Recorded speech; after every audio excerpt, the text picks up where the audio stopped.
This is the Market Your Business Like a Pro podcast, episode 45.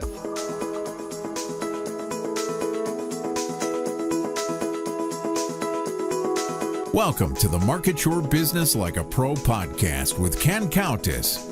Ken is an internationally recognized marketing expert. This podcast will give you tips on how to market your business more effectively than ever before to help you make more money, whether you're just starting out or have been in business for years. And now, here's Countess.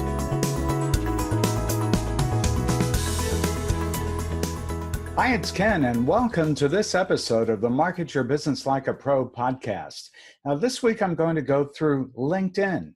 We'll probably do this in multiple episodes as there's so much to cover. But what I want to teach you is how to use LinkedIn to generate more business for you.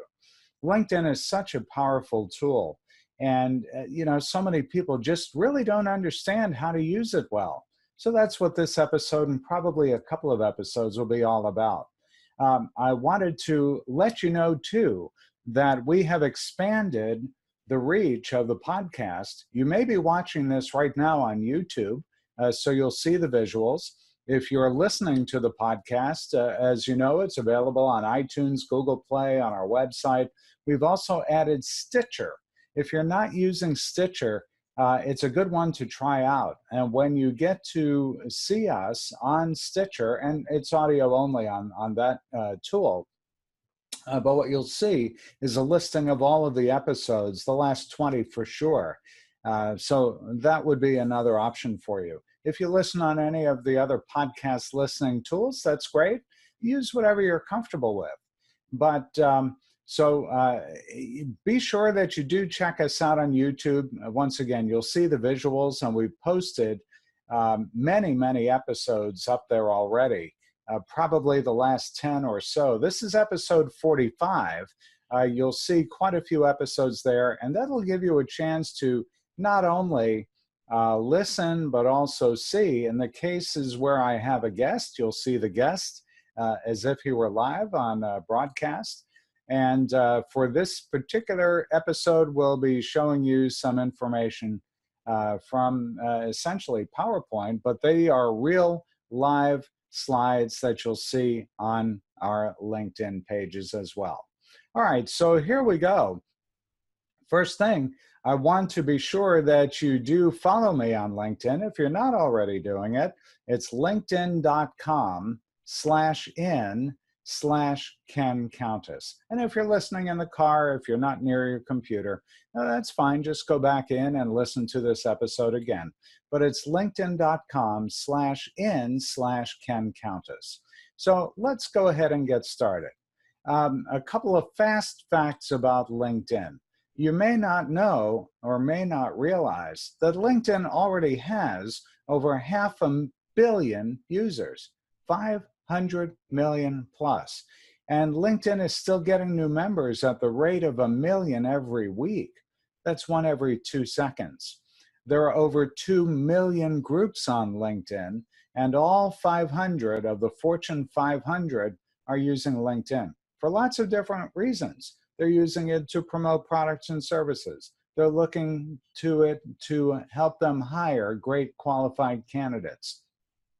So if for no other reason, if you're looking for a job, or if you're looking to do business with Fortune 500s, and of course all the other businesses as well, it's a great place to be. Speaking of other businesses, there are 4 million businesses that have their company pages on LinkedIn already. So LinkedIn is used pretty significantly when it comes to all of the social media platforms. Facebook, as you probably realize, is the most used social platform. But LinkedIn comes in second. And with Microsoft having acquired LinkedIn about 1.5 years ago, this is being recorded, by the way, in the middle of August of 2018. You probably may not realize how much Microsoft has already done with LinkedIn in the time that they've owned it. So its capabilities will continue to get better. And as someone in business, working for a business, owning a business, it's really smart for you to understand more about how LinkedIn can help you grow your business. So here's some of what I'll be covering during the course of this and other podcasts: how to create a LinkedIn profile that will get you noticed. It's very different than it used to be. LinkedIn used to be a place where you would just post your resume and use that to help you find a job. So while that's still done to a great extent, it's done differently now than it was. Now, and I'll talk about this a little bit more, now we post our profiles much more in story form. We'll talk about promoting your business to existing and potential customers, about how to use LinkedIn to find qualified leads, how to open new market segments for your business, how to connect with trusted decision makers, becoming a trusted advisor, how to identify more companies with whom you can do business. I'll talk some about the LinkedIn mobile app. If you're not using it, download it to your Android or iPhone, and you'll see in a few moments, or hear in a few moments, how to use the LinkedIn app. Or maybe we'll talk about it more in another episode. There is so much to cover about LinkedIn, and it's really important that you understand it. I'm not expecting that everybody listening to or watching this podcast become an expert on LinkedIn. That obviously isn't something that makes sense for every business, but at least you ought to know what's out there. And then there are differences between what you can do on LinkedIn, the free app, and LinkedIn, the premium app. And I'll cover some of that as well. So let me spend a minute now talking about profiles. You know, the profile is the hub of everything that you do on LinkedIn. Your profile has to be a good one. If you want to be found, you have to have a great profile. And how do you create a LinkedIn profile that will really get you noticed?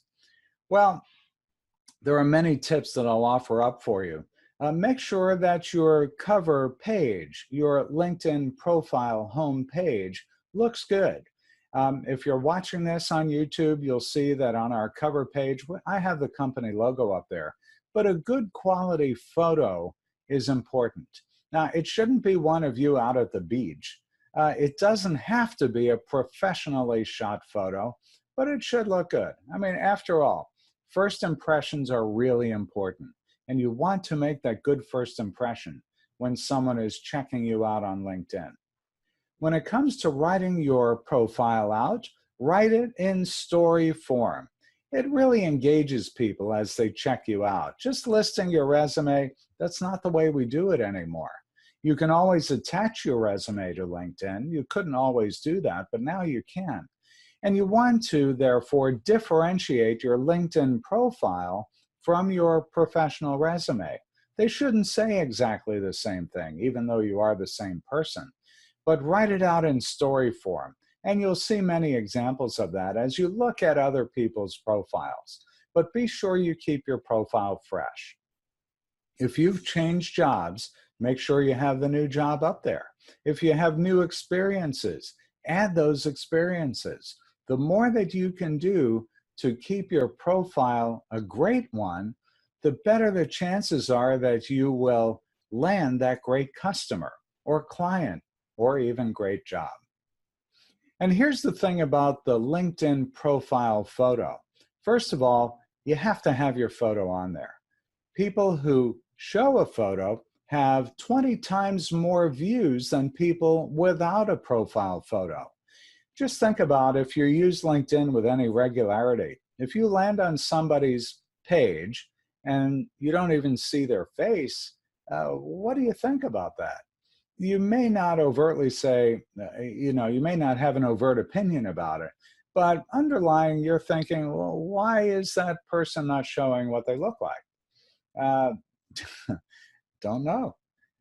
So here's the other thing. Having a professional photo means you'll get more views. You'll probably get more connections. LinkedIn members who include a profile photo receive up to 36 times more messages than those without a profile photo. So that should make it important to you to go ahead and add one if you don't already have one. So as we look at the home page, there's a lot of information that you can display on your home page.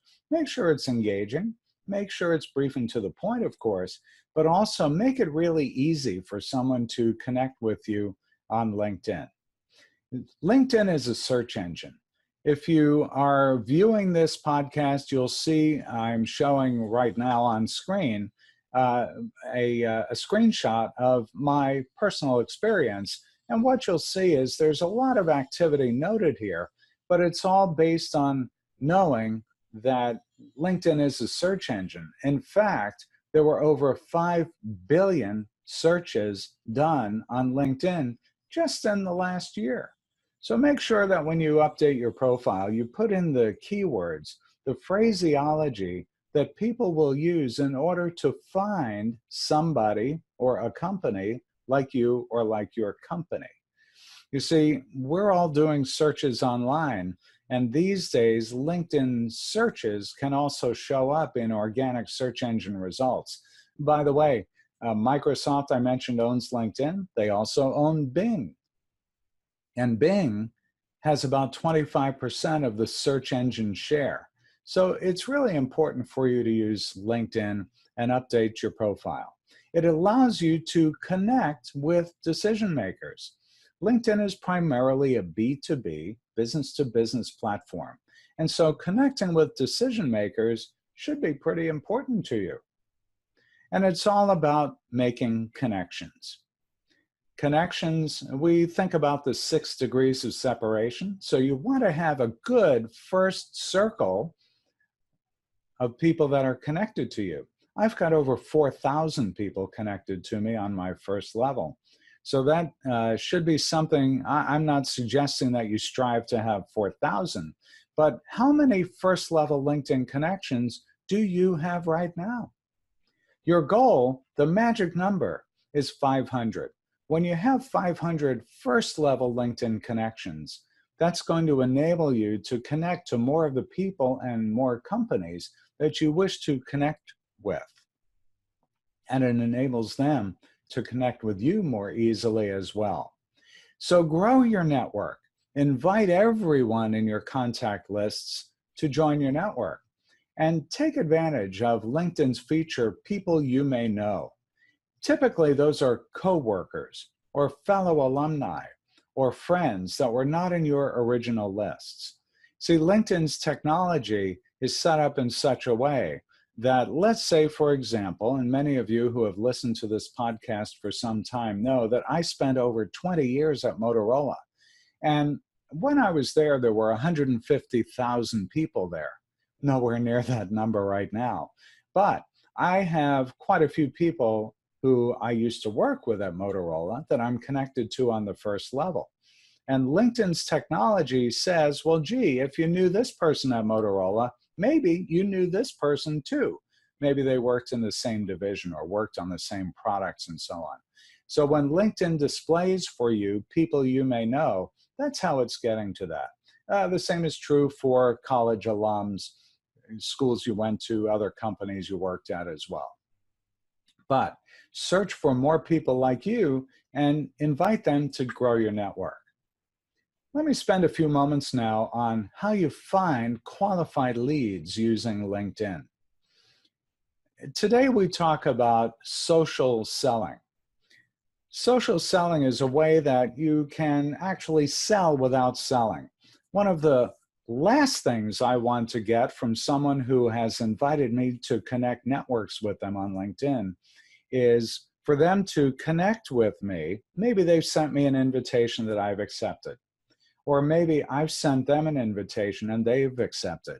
And the first thing that happens after that is they send me a pitch, some sort of an email that says, hey, I'm so glad we connected. And hey, by the way, I've got all these services that I think you should buy. Well, that's not social selling. Social selling is a way in which we cultivate relationships. I mean, marketing really is about cultivating a relationship, either online, in person, digitally, whatever. Well, when we think about social selling and building a relationship, that's not about trying to sell somebody something right away. Your contacts will have trigger events, and those are opportunities that you have to strengthen your connection with him or her. So reach out to someone with a congratulatory note, for instance, when they get a new job or position, when they have a birthday or anniversary, when they work for a company that's in the news, send an acknowledgement. Maybe when they add new content to their page, maybe when they comment on another post or an event that can show up in your newsfeed. Maybe when they join a group, welcome them to the group. Or maybe when they add comments in a group. Those are all ways that you're building a reputation and building a relationship with that individual, and that will over time warm them up to perhaps do more business with you, maybe consider you as a candidate, as a client, or an employee. So how do you connect and grow your network? Well, here are a few of the ways. You can join groups that your target customers belong to. You can like or comment on their posts. You can send an invitation to an event. Maybe send a link to a relevant e-guide or a white paper in their field. You can start by posting thought leadership blogs that are related to your target customers' interests. And then after you've built a relationship, then you can ask them for a meeting. How not to connect? Well, don't send a connection request without a previous interaction, like a positive response to your content or post or a mutual connection, but always offer value to someone when you're sending an invitation to connect. Offer value that has nothing to do with selling a product. It's really about quality versus quantity. That's the key. Now, a few moments ago, I mentioned the who viewed your profile aspect of LinkedIn. Take a look at who viewed your profile every day. Take a look at the analytics, meaning how often is your profile showing up in a search? Check those analytics. Try to do it every day. Obviously, sometimes it's harder than other times to make the time to do this. But the bottom line is, if the number of views on your profile is declining, become more active. Take a look at your viewers' profiles. Look at who's looking at your profile. See if there's a way for you to connect with them, to build a relationship with them. Send a note to them and stay in touch with them. And then ramp up your network's activity. Write endorsements. Endorse your contacts and use LinkedIn Mobile. I'll talk more about that probably in another episode. But do regularly monitor your network's activity. Congratulate them.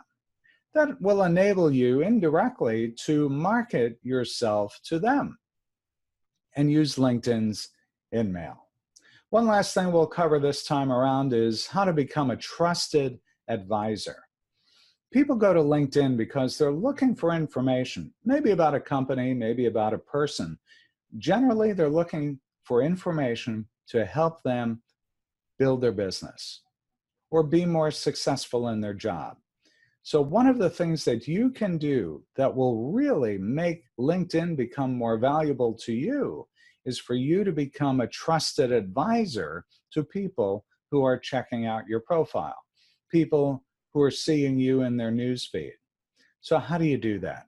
Well, LinkedIn has made it easy to publish articles. Those articles wind up being connected to your profile, your personal profile, and you can publish as often as you like. LinkedIn has over 3 million of the 500 million plus people who are members of LinkedIn. Over 3 million are publishing articles on LinkedIn. When I do that, I like to have good-looking imagery to attract someone's attention. And you can see how many people have viewed your articles. You can include links to other resources that you might offer. But it's a great way for you to stay on other people's radar screen.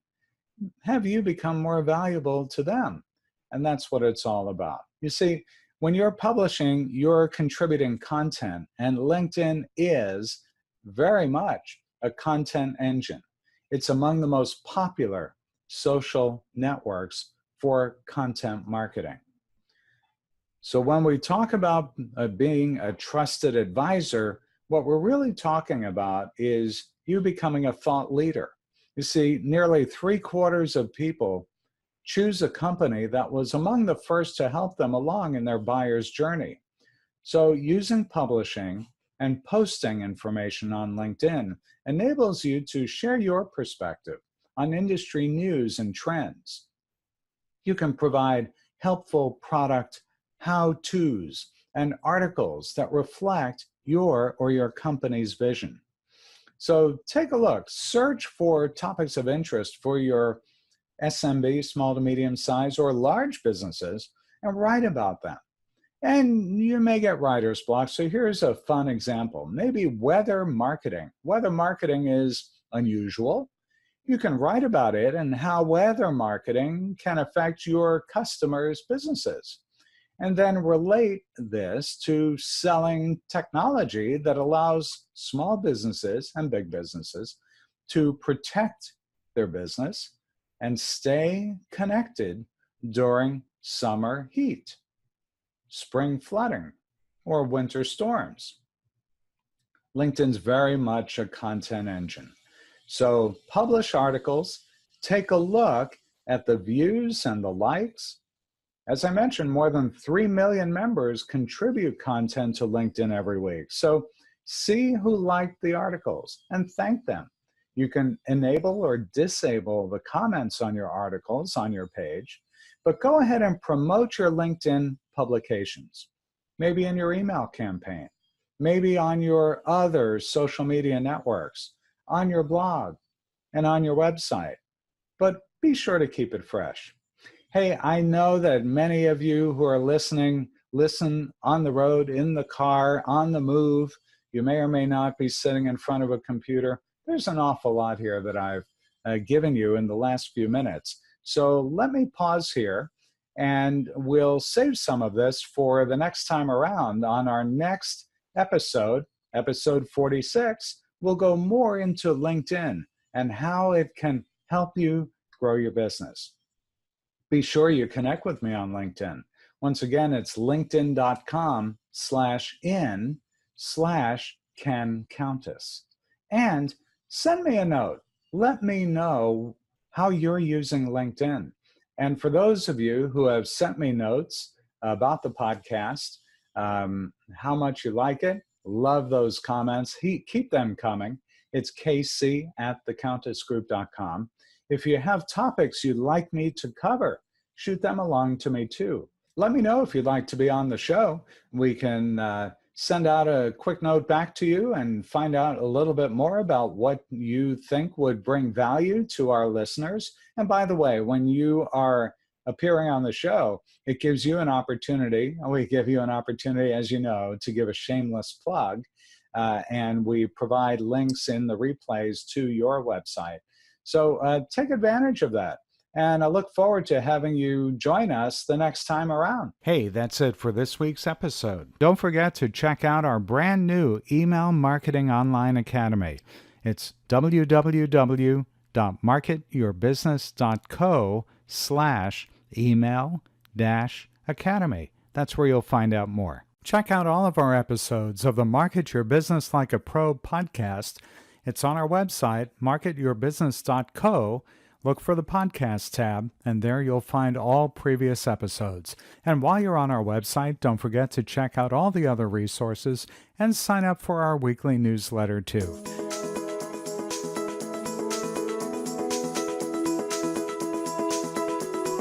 Thanks for listening to the Market Your Business Like a Pro podcast with Ken Countess. Be sure to visit marketyourbusiness.co to access show notes, discover our fantastic content, and sign up for our mailing list. Have questions? Send Ken an email, ken@thecountessgroup.com, or Twitter @CountessGroup. See you next time.